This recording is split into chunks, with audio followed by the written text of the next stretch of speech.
आज की कहानी का नाम है पेंशन। नीला जी के दो बेटे कमल और विमल और एक प्यारी सी बेटी प्रिया थी। पति आलोक जी सरकारी अफसर में थे। दोनों बेटे जुड़वा थे और बेटी सबसे छोटी थी। जब दोनों बेटे नौकरी में आ गए तो उनकी शादी के लिए आलोक जी और नीला जी ने लड़कियां देखनी शुरू कर दी। आलोक जी की बहन बहनोई ने कुछ रिश्ते बताए थे।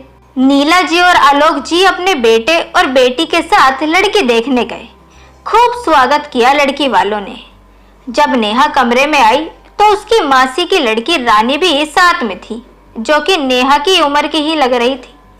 नेहा और रानी दोनों बहनें देखने में ही बड़ी सुंदर लगी उन्हें, और पढ़ी लिखी भी वह थी। नेहा के साथ रानी को भी विमल के लिए नीला जी और आलोक जी ने पसंद कर लिया। लड़की वालों को भी कोई आपत्ति नहीं हुई और कमल और विमल ने भी हाँ कर दिया। तो उसी शुभ घड़ी में शगुन के कंगन नीला जी ने अपने होने वाली दोनों बहुओं के हाथों में पहना दिए। खुशी खुशी शादी भी हो गई। अपने दोनों बहुओं को देखकर नीला जी बड़ी खुश होती। सब प्रेम से रहते। जल्दी ही प्रिया की शादी भी हो गई और आलोक जी भी रिटायर हो गए।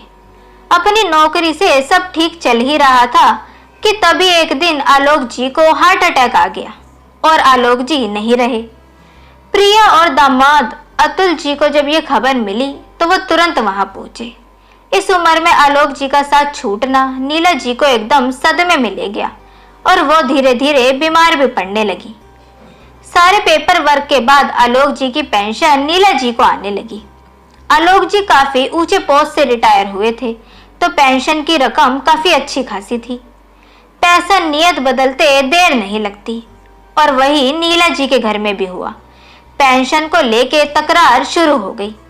पहले बहुए फिर बेटों के बीच मनमुटाव होने लगा।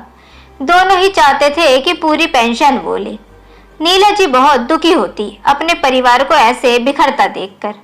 बहुओं को कहने समझाने का कोई मतलब नहीं था, तो प्रिया को दिल की बात कहकर दिल हल्का कर लेती थी।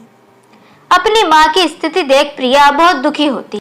जब बात बढ़ने लगी तब एक फैसला किया नीला जी ने और सबको बुलाकर कहा, आज से 1 महीने की पेंशन कमल लेगा और दूसरे महीने की विमल, और दोनों भाई प्रेम से रहो। बस यही मेरी इच्छा है, मुझे कुछ नहीं चाहिए। बेटे बहू सब खुश हो गए, जबकि भोली नीला जी अपने पैरों को खुद कुल्हाड़ी मार रही थी। इसका उनको आभास भी नहीं था। जब तक सास के हाथों में पैसे आते थे, दोनों बहुएं नेहा और रानी लालच में आकर सेवा करती, और अब सास के हाथ खाली होते नजर आते तो उनसे मुंह फेर लेती। नाती पोतों को जन्मदिन पर उपहार तक खरीदने तक के लिए उन्हें बहुओं से पैसे मांगने पड़ते। दोनों कुछ ना कुछ सुनाने के बाद भी ऐसे लगी रहती जैसे उनके खुद के कमाए हुए पैसे हैं। ये सब देखकर नीला जी बहुत ज्यादा दुखी होती और पछताती भी कि ये मैंने निर्णय शायद गलत लिया है। नेहा बहू जरा कमल को फोन करके कह दो कि मेरी दवाई ला दे। पिछली बार लाया था तो पर्ची भी उसके पास ही होगी, तुम देख लेना। इतना सुनते ही नेहा ने कहा, पर्ची शाम को देवर जी को दे दूंगी माँ जी, इस बार वही लाएंगे, क्योंकि आपकी पिछले वाली पेंशन हमने ली थी तो हम दवाई लेकर आए थे, और इस बार देवर जी लेंगे तो वो दवाई लेकर आएंगे। इतना कहकर नेहा चली गई, लेकिन नीला जी स्तंभ होकर खड़ी रह गई। मेरे ही पति की कमाई से मेरी दवा लाने में इन्होंने बंटवारा कर लिया है कि अपनी माँ को अपनी कमाई से दवा भी नहीं खिला सकते। मेरी पेंशन पे सबको हक चाहिए, सबको मेरे पति की कमाई लेनी है, लेकिन मेरी परेशानी से किसी को कोई मतलब नहीं। कितने स्वार्थी हो गए हैं मेरे खुद के ही बच्चे। अगले दिन सुबह प्रिया और आलोक को देखकर सब चौंक गए, तो अपने छोटे से बैग के साथ नीला जी भी तैयार बैठी थी। ये क्या माँ, आप कहाँ जा रही हैं और हमें बताया भी नहीं? कमल ने पूछा। माँ मेरे साथ जा रही हैं भैया, गुस्से से प्रिया ने जवाब दिया। लेकिन क्यों प्रिया? आश्चर्य से सबने एक साथ पूछा। सबको सिर्फ मेरी माँ की पेंशन चाहिए, लेकिन किसी को मेरी माँ की इच्छा, उनका हाल पूछने का फुर्सत ही नहीं है। एक एक पैसे के लिए मोहताज कर दिया है आप सबने। मेरी माँ को इस उम्र में इस तरीके की जिल्लत झेलनी पड़ रही है, जो देखकर मुझे बिल्कुल भी अच्छा नहीं लग रहा। 2 रोटी के लिए और अपनी पति के पेंशन के लिए इस तरीके की चीजें करना सही नहीं है। यहाँ तक कि डॉक्टर और दवा के खर्चे भी पापा की पेंशन से ही होते हैं। तो 2 बेटे के होने का क्या ही फायदा। सिर्फ मेरे पापा की पेंशन से ही हक जताने के लिए आप लोग तैयार हैं।